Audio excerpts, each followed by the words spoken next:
Thank you very much, dear Achilles. Honorable representative of the President of the Hellenic Parliament, honorable leaders and representatives of the political parties, Your Excellencies, ambassadors, honorable mayors, esteemed rectors, distinguished delegates of the Athens Democracy Forum, ladies and gentlemen, good evening. A few months ago, when we began discussing who should receive this year's Athens Democracy Award, we could not have imagined how tragically relevant our choice would become. We did not expect that the world, the so-called civilized world, would stand by for weeks and months watching the genocide of the Palestinian people, unable or unwilling to stop it. Because the truth is, we all know what is happening. No one can say now, I didn't know. This evening, we honor a man who has dedicated his life to making sure the truth is seen, known, and never ignored. The man we honor today has for years spoken with courage and honesty, without half-truths or polite cover-ups, making sure the world knows about the atrocities Israel commits in the Gaza Strip. He's a brave journalist, a free thinker, a responsible citizen, and a true Israeli patriot. For years, he has warned us. Multilateralism, fanatism, the dominance of might over right, and silence in the face of injustice have fueled the cycle of bloodshed that has opened and closed for over half a century in the Middle East. Gideon Levy has never looked away. His articles in Haaretz were never written to please or to protect national myths. He writes to unsettle and disturb. He writes about children in Gaza who don't live long enough to grow up, teenagers with no dreams, young people with no future, mothers who bury their children, homes and neighborhoods destroyed, and the daily violation of human rights. He writes for a society that sometimes prefers not to see. And to those who attack him, those who try to turn him into an enemy just because he speaks the truth, his response is clear, and I fully agree with it. The true patriot act, he says, is to speak out against injustice. Ladies and gentlemen, we hope that today's ceremony might also mark the beginning of a peace effort in the Middle East. In the past few hours, a new proposal has been discussed, one that gives us hope, but also raises serious concerns. Yes, we hope, because peace in the region would mean food for the children of Rafah, clean water for the children of Khan Yunis, electricity in the hospitals of Gaza City, and the simple right for children to grow up without the sounds of bombs. But we are also skeptical, because the proposal still leaves the Palestinian people without a homeland. We are skeptical because the man who has played himself as the head of the peace is the same leader who just a few days ago at the United Nations loudly complained about broken escalators, but couldn't find a single word to say about the 22,000 children who have died of hunger in Gaza. Standing beside him as a key ally is Benjamin Netanyahu, a leader facing accusations of war crimes, who addressed the United Nations wearing a badge that read, "Remember 7th of October." So let us be clear, we do remember 7th of October, but we also have to remember the 723 days that followed and the 65,000 innocent civilians who lost their lives in Gaza. Everyone here tonight wants to give peace a chance, because in this region, so full of pain and history, if there is even a small chance for ceasefire, protection of civilians, and the start of rebuilding, then we have a moral duty to keep that window open. Ladies and gentlemen, we live in a world where fear, hatred, and propaganda are growing stronger. In such times, speaking the truth and showing compassion are acts of courage. When war is called defense, when oppression is called security, when the dead are separated into ours and theirs, then the voice on Gideon Levy becomes uncomfortable and at the same time invaluable. Because he reminds us something very simple but also very important, that there can be no peace without justice. There can be no a la carte democracy. We cannot look at violence only when it affects us. The attack by Hamas on 7th of October was a horrific crime. This is sure.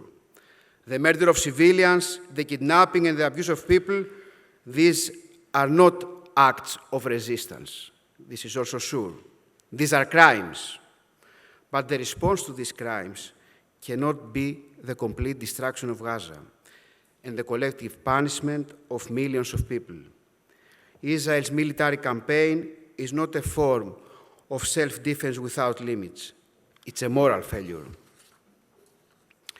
So, ladies and gentlemen, Gideon Levy's voice, steady, accurate, and courageous, proves that journalism, when it respects its mission, it's not just a way to inform. It's a way to resist injustice. It's an act of moral responsibility. This is why it's a great honor for the city of Athens to present the Democracy Award to Gideon Levy.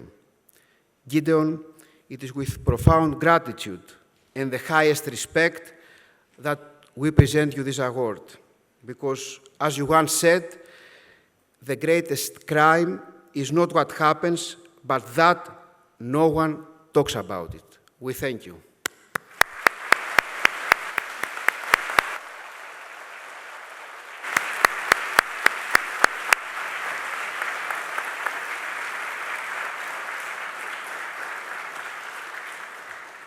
So I think that we should give the award to Gideon.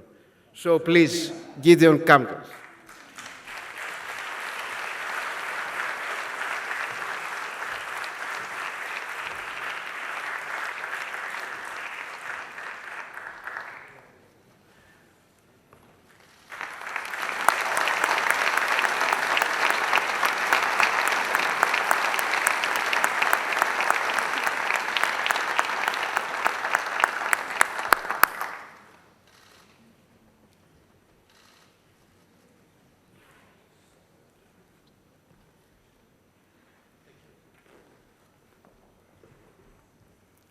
Thank you very much. I'm really moved.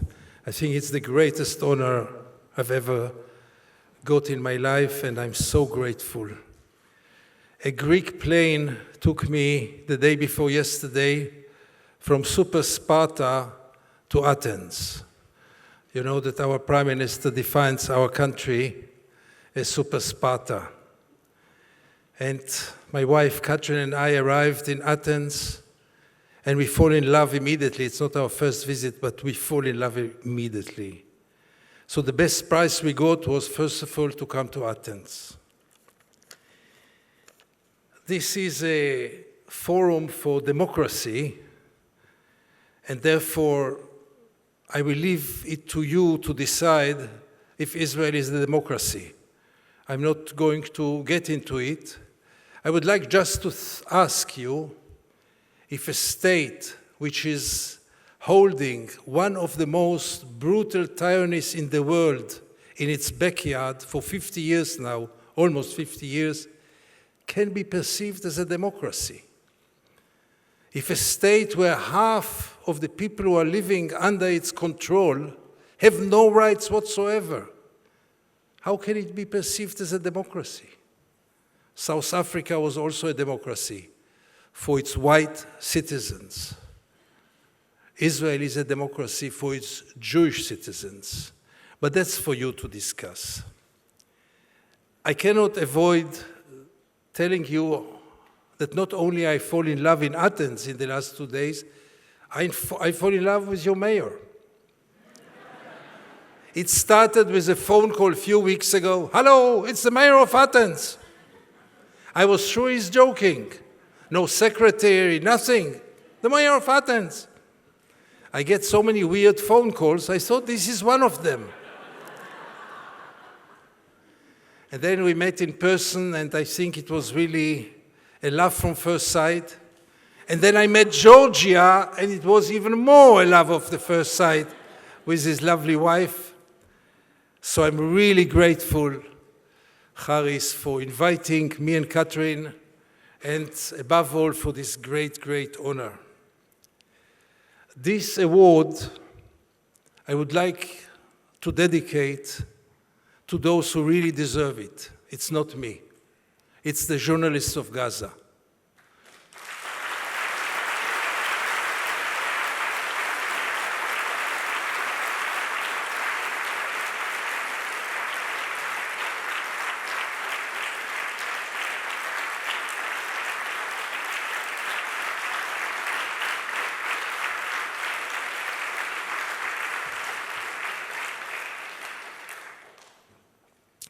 Over 200 of them were killed by Israel, and those who survive are the eyes and the conscience and the ears and the writers of reality right now. They are the only witnesses for what's going on there, and we should really, your applauses are really the right award for them. I'm sure time will come when they will stand here on this stage, when they will be able to stand here, those who will survive. But let's remember that the real courageous people, the most courageous journalists in the world today, are those in Gaza. By the time that we are talking here, for this pleasant evening, at least 2 children will be killed in Gaza. At least 5 or 6 adults will be killed in Gaza. By the end of this wonderful rally, wonderful meeting, wonderful assembly, at least 8 or 10 people, another 8 or 10 people will die in Gaza. Almost all of them innocent people. We shouldn't forget them. I think that what the world did until now is too little. I'll get to that. But let's first see what's happening in Gaza. I didn't use the word genocide until a few weeks ago. I thought it's about the International Court of Justice in The Hague to decide if it is a genocide or not. By the time that the court will finish its discussions, I'm not sure that many people will remain in Gaza, for sure not alive. So we can't wait. And what we are witnessing in Gaza cannot be called nothing but genocide. It's time for us not only to understand it, but to say it. Even me, as an Israeli, believe me, it's not easy for me to say that the sons of my friends and the friends of my sons, the soldiers, are committing a genocide. It's not easy.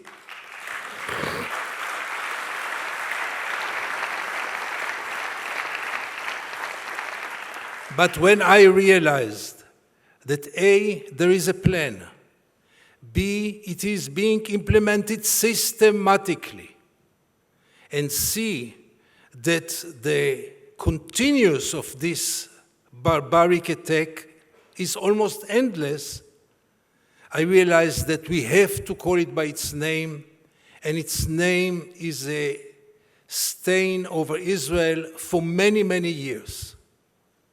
Israel is committing a genocide by the time we are talking here, and again, not easy for me to say it, but it's much harder for me to close my eyes and not to look at it. Unfortunately, most of the Israelis don't see Gaza and don't want to see Gaza. Any average Greek citizen saw much more of Gaza than any average Israeli. They don't want to see Gaza, they don't see Gaza, and the coward collaborating free media of Israel is helping them not to see Gaza by not showing Gaza. We don't see Gaza. For an average Israeli and for the Israeli media, there are only 20 people living in Gaza today. The 20 hostages. Those are the only human beings living in Gaza. All the rest doesn't count.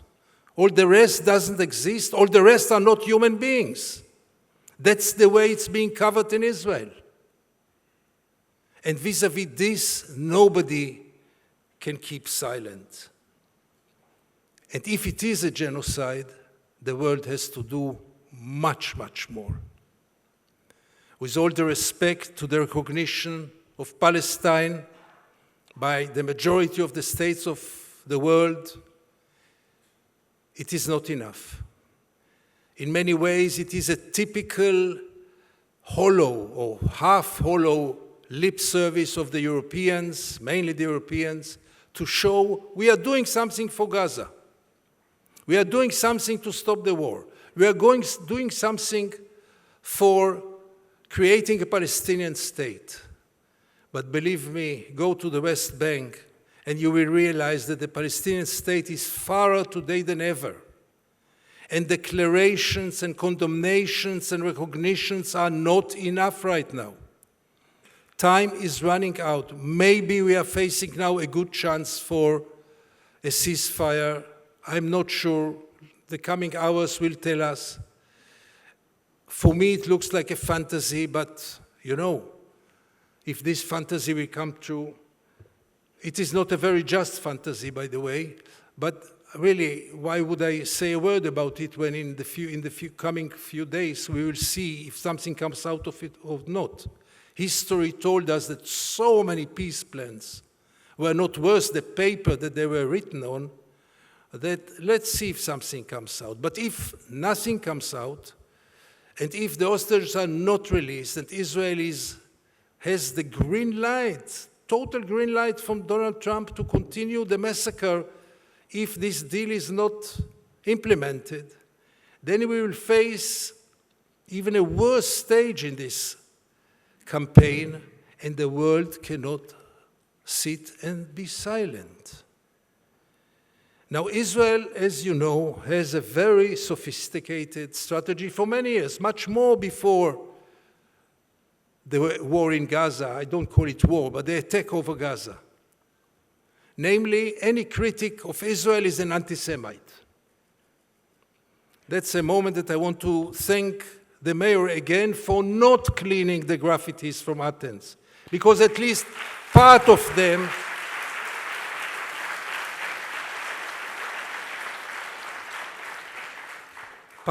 are anti-Semitic, but part of them are very, very just. And a vivid city like Gaza, like Athens, who is so involved, and you see it in the streets, it's just an honor for for Athens, sorry. It's just an honor for Athens and of the people of Athens to raise their voice, because this is what we are doing now. This is our, not only the right, that's our duty. So please ignore the Israeli propaganda who labels anyone who criticizes Israel as an anti-Semite. We know very well there are anti-Semites in the world. They should be fought. Some of them are using the war in Gaza or the attack on Gaza for their own purposes. But the big majority of the people who criticize Israel right now are not anti-Semites.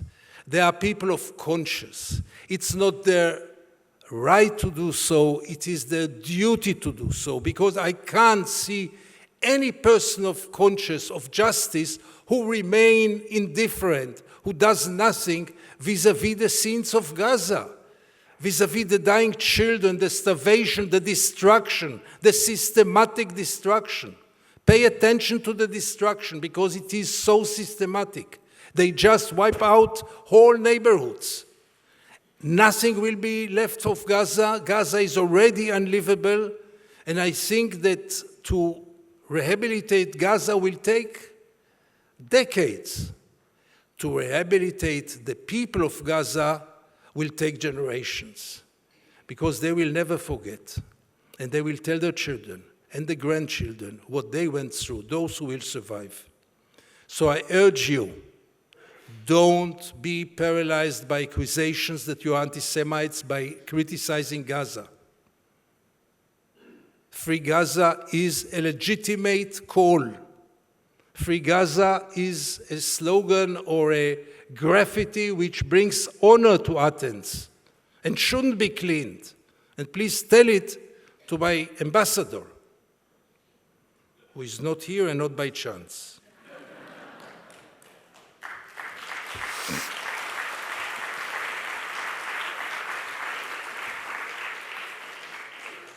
We know how we treated and how and what we thought about the world who was silent in different catastrophes and Holocaust. How we blamed them for being silent. I saw Netanyahu the other day in the UN. He claims that, if you listen to his last speech, you get an impression that you are facing Mother Teresa.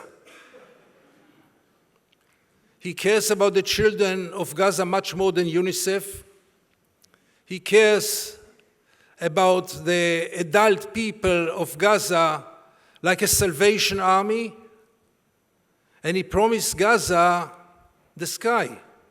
He claimed, a son of a very important historian in Israel, he claimed that the fact that Israel is evacuating Gaza City and other parts of Gaza shows that we don't want to commit a genocide. History is full with genocides which started with moving by force populations. The Jews from Austria, Germany, and Czechoslovakia were moved to Poland. This was the beginning. The Armenians were moved before their genocide started. So to stand on the most important stage of the world and to claim that Israel is taking steps in order to save the population of Gaza, really, it is such an insult. But we shouldn't be silent. One last word about the Israelis. The Israeli society is now under a very heavy cloud. I don't want to underestimate it. The 7th of October is still very strong in our sentiments, but there is also another cloud. And Israel protects themselves against the other cloud, but this will also collapse. Israel is protecting itself from becoming a pariah state by blaming the world. It's not us who commit genocide. It is you who are anti-Semites. And by this, our conscience is totally clean. The Israeli society is right now in a very unhealthy situation in which people still are debating if there is hunger in Gaza or not, like it is a legitimate issue to debate about it. Let's argue that today is not Wednesday. One side will say it is Wednesday today, and the other one will say, no, it's not Wednesday today. And let's have a debate. That's exactly the only discourse in Israeli society. You show them videos from Gaza, they will tell you it's fake, it's AI. You will tell them story from first source about doctors, about foreign doctors who came to Gaza and left, and all of the innocent people who endangers their life to go to save other people, and they will tell you, no, that's Hamas propaganda. This must be broken. This silence, apathy, indifference, and dehumanization of Israeli society must be broken. It's very hard, because first of all, the Israelis don't want to know. Secondly, there is this unbelievable, powerful brainwash system which enables them to believe that everything we do is defense, that everything we do is moral. Many times they will still tell you that the Israeli IDF, the IDF, the Israeli armed forces, are the most moral army in the world. Try to tell an Israeli that the Israeli army is the second moral army in the world. Let's say the army of Luxembourg is more moral, and they are, but Luxembourg doesn't have an army. They will be so offended. How dare you? They really believe that that's the most moral army in the world. And it's very, very hard to break it. So, almost 40 years ago, when I was still a young journalist, I started, almost by mistake, I was a very good boy, Tel Aviv. I believed everything they told us. I believed that we are the good ones and they are the evil ones. I believe that all the Arabs want only one thing, to push us to the ocean. I believe that we are the chosen people and we can teach the world morality. I believe that after the Holocaust, nobody can tell us what to do. We have the right to do whatever we want. I believed in all those myths, that we are the David and the Arabs are the Goliath. All those myths that we were told in our childhood, by the education system, by our parents, by the media, I almost believed everything. And somewhere in the late 80s, when most of you were not born yet, as I can see, somewhere then, I started something very innocent. I traveled to the occupied territories as a journalist. I remember the first time it was about uprooting few olive trees. Big scandal there. Today, there is not one single day that the gangsters of the settlements are not uprooting olive trees in the West Bank. But then it was still a story. And then gradually, week after week, I realized two things. First, that that's the real story of Israel, the occupation. This is what defines us. A beating man can be very kind in the morning in his office, charming to all his friends, but what defines him is his violence. What defines Israel is what it is doing in its backyard, in the West Bank and Gaza. This defines Israel. And I realized that that's the real story. And then I also realized that that's a very good opportunity to be always exclusive. And what a journalist wants more than being exclusive, because almost no Israeli journalists go there and cover the story. And then I decided to dedicate my professional life to cover the occupation. People always think that I'm an expert for the Palestinians, that I write about the Palestinians, obviously that I'm Hamas propagandist. No, I write about the Israelis, not about the Palestinians. I write about us. I write about our moral profile. I write about our sons. I write about our reactions to what's going on there. I write only about the Israelis and what they are committing there.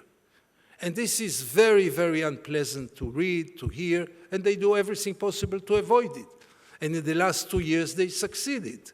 Because in the last 2 years, in the mainstream media, you don't hear any alternative opinion. And you don't get any objective coverage of Gaza. So here I am tonight, whistling in the darkness, with very little audience in Israel, and with such a wonderful audience like you here in Athens. I can assure you I will not forget this evening. And thank you so much, Mr. Mayor, and all the foundation for the great honor. Thank you very much.